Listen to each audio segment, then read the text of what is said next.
Birshut Moray Verabotai, j'espère que vous allez bien. Bezrat Hashem, on s'approche de cette merveilleuse fête qui est notre fête de Pessah. La fête de la liberté, la fête de la joie, la fête où Akadosh Baruch Hu nous a délivrés. Et je vais vous donner un petit conseil pour pouvoir bien passer ces fêtes sereinement. Et je vais vous raconter une petite histoire.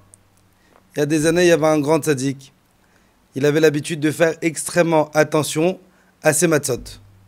Ça veut dire que c'est lui qui allait au champ, c'est lui qui coupait le blé, c'est lui qui tamisait, qui transformait le blé en farine. Il tamisait sa farine, c'est lui qui préparait ses matzot. Et pendant toute l'année, ça veut dire qu'il y avait peut-être 3-4 mois avant Pessah, il était déjà en train de préparer ses matzot. Et il les conservait, il les cachait dans un endroit spécial, que personne ne les touche, qu'il n'y a pas de chametz qui rentre en contact. Il faisait très très attention. Et là, Pessah, il arrive. Malheureusement, ce Rav, il avait un membre de sa famille, chez Mishmor, qui avait une petite maladie mentale. Et donc le Rav, c'est lui qui posait la maison, c'est lui qui dressait la table, il s'habillait en blanc, la maison elle est nickel, on a fait l'abdika, on a vérifié, on a tout cherché. Et le soir de Pessah, il arrive. Et ce Rav, il va à la synagogue. Il fait sa tfila de Harvit de Pessah. Il fait son Dvar Torah à tous ses chassidim. Il termine la fête, il termine la tfila. Et il rentre à la maison accompagné de tous ses chassidim. Comme ça, il est pressé de pouvoir commencer Bezrat Hashem, la Haggadah, la mitzvah, de raconter la sortie de l'Égypte le soir de Pessah. Et il met la clé dans la serrure. Il tourne la clé. Il rentre à l'intérieur et voit la maison, un Bronx, la table jetée, les matzot jetés, et ce membre de sa famille qui était un peu malade, en train de manger du pain.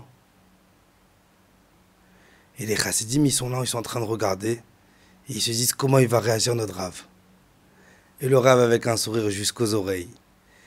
Il va ramasser, il va nettoyer, il va pas toucher le chametz évidemment, il va le mettre de côté et il va tout recommencer le ménage avant de pouvoir s'asseoir à table. Et au bout de 3 heures de travail intense, il se pose à table et il fait son kidouche.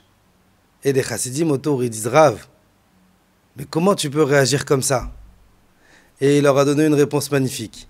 Il leur a dit, mes amis, ce soir, on fête la fête de Pessah parce qu'Akadosh Baruch Hu nous a délivrés de notre esclavage.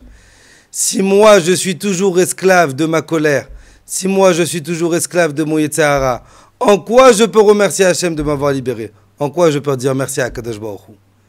Le secret de Pessah, Bezrat Hashem, c'est une des fêtes où on va se retrouver tous ensemble, Bezrat Hashem.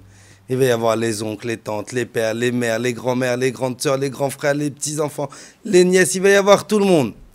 Alors quand vous allez vous attabler à table, Bezrat Hashem, respirez un grand coup. Regardez tout ce qu'Akadosh Baruch Hu nous a donné.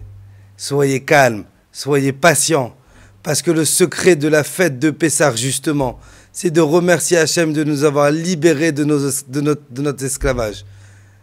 Et qui plus grand remerciement vis-à-vis d'Hachem qu'on peut dire à Akadosh Baruch Hu, Hachem, même si je veux me mettre en colère, eh ben je ne me mettrai pas en colère. Ah, il y a la petite, elle a fait renverser le verre, elle s'est salie la robe. Ah, il y a le petit, il crie. Ah, il y a lui, il embête sa sœur, il lui tire les cheveux. Ah, lui, il m'a balancé une pique. Ah, lui, il m'a mal parlé. Stop. Ce soir-là, on se libère de notre Yetzer Hara, de notre colère. Donc, je vous souhaite, Bezrat Hashem, une excellente fête de Pessah, des bonnes nouvelles, Bezrat Hashem, et qu'on puisse voir la venue de Mashiach Tzidkenu. Amen. Chag Sameach.